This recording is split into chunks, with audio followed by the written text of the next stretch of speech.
বিনিময়ে আল্লাহ পাক রব্বুল আলামিন নগদ তোমাদেরকে 3টি পুরস্কার দান করবেন। সুবহানাল্লাহ বলেন না? সুবহানাল্লাহ। কয়টা পুরস্কার? 3টা পুরস্কার দান করবেন আল্লাহ পাক। আল্লাহ পাক বলছেন ওয়াল্লাযী ইউসাল্লি আলাইকুম, যখন আমার কোনো বান্দা সকাল এবং সন্ধ্যায় আমার জিকির পাঠ করবে, আমাকে স্মরণ করবে, আল্লাহ পাক বলতেছেন আমি আল্লাহ রাব্বুল আলামিন ওই বান্দার উপরে নিজেই রহমত বর্ষণ করি। সুবহানাল্লাহ। 2 নম্বর ওয়া মালাইকাতুহু,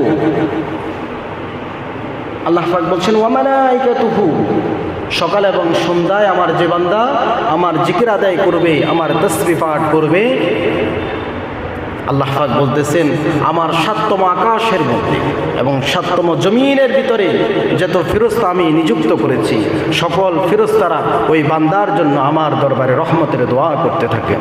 সুবহানাল্লাহ।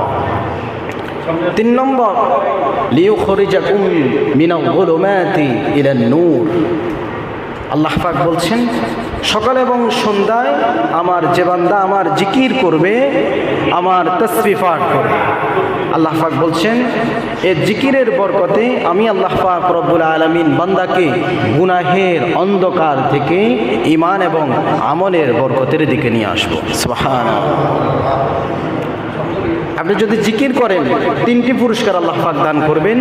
প্রথম, আল্লাহ পাক বলছেন আমি নিজেই তার উপরে রহমত বর্ষণ করব এবং আমার আকাশ জমিনের মধ্যে যত ফেরেশতা আছে তার জন্য আমি আল্লাহর কাছে রহমতের দোয়া করতে থাকি ওই ফেরেশতারা। 3 নম্বর, এই জিকিরের বরকতে সে যে গুনাহ করে, আল্লাহ পাক বলতেছেন এই গুনাহের অন্ধকার থেকে আমি তাকে ঈমান এবং আমলের বরকতের দিকে নিয়ে আসব। সুবহানাল্লাহ। এরপরে আমরা আল্লাহ পাককে যদি প্রশ্ন করি যে আল্লাহ আপনি আমাদেরকে এত পুরস্কার দান করবেন, আল্লাহ পাক বলছেন ওয়া কানা বিল মুমিনিনা রহিমা, আল্লাহ পাক বলছেন শোনো আমি আমার বান্দার প্রতি আরো বেশি দয়া করতেছি। সুবহানাল্লাহ।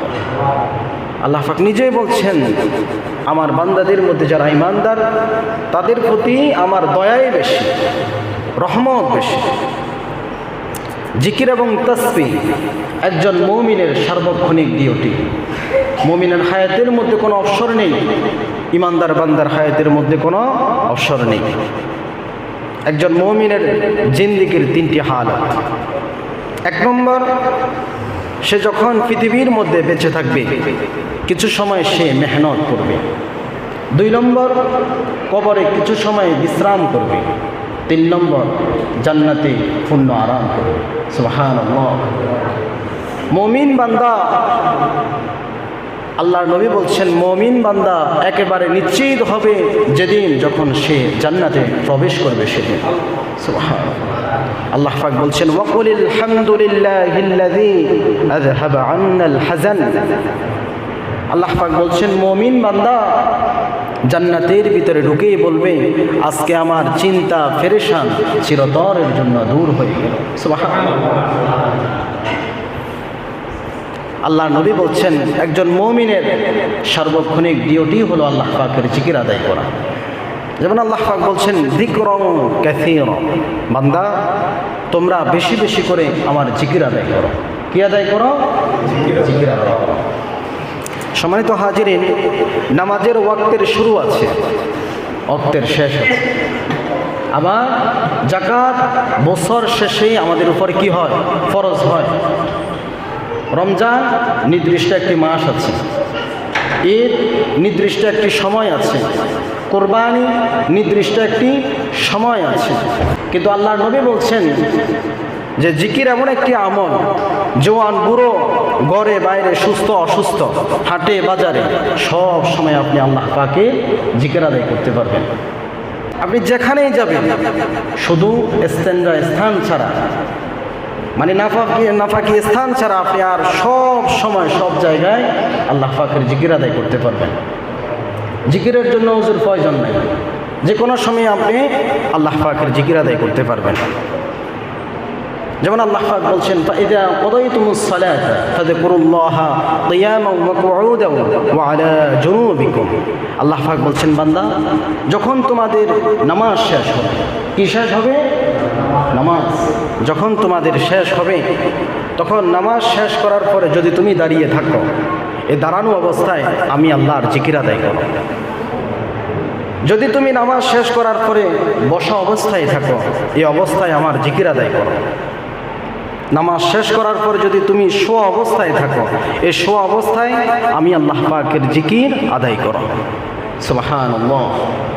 আল্লাহ পাক তার বান্দাদের মধ্যে ওই সমস্ত বান্দাদেরকে বিবেকবান, বুদ্ধিমান এবং বিচক্ষণ বলেছেন।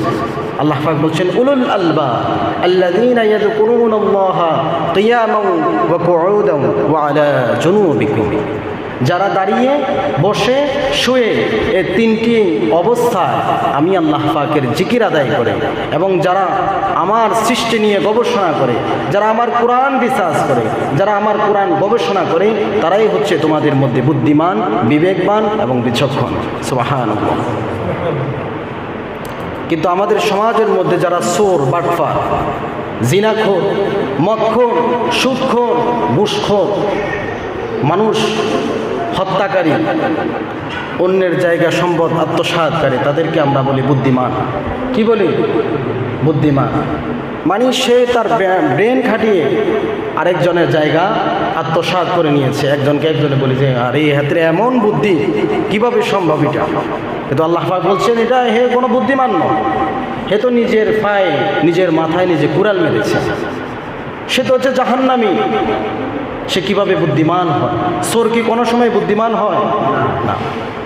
আল্লাহ পাক বলছেন ওই সমস্ত ব্যক্তিরাই হচ্ছে বুদ্ধিমান যারা আমার সারা পৃথিবীর ভিতরে যা কিছু আমি সৃষ্টি করেছি, আমার কোরআনুল কারীমের ভিতরে যা কিছু আমি দিয়েছি, পৃথিবীর মধ্যে যা কিছু তৈরি করেছি, এগুলো নিয়ে যারা গবেষণা করে, চিন্তা করে, ফিকির করে, এগুলো নিয়ে যারা অ্যানালাইসিস করে, তাদেরকে আল্লাহ পাক বলেছেন বুদ্ধিমান।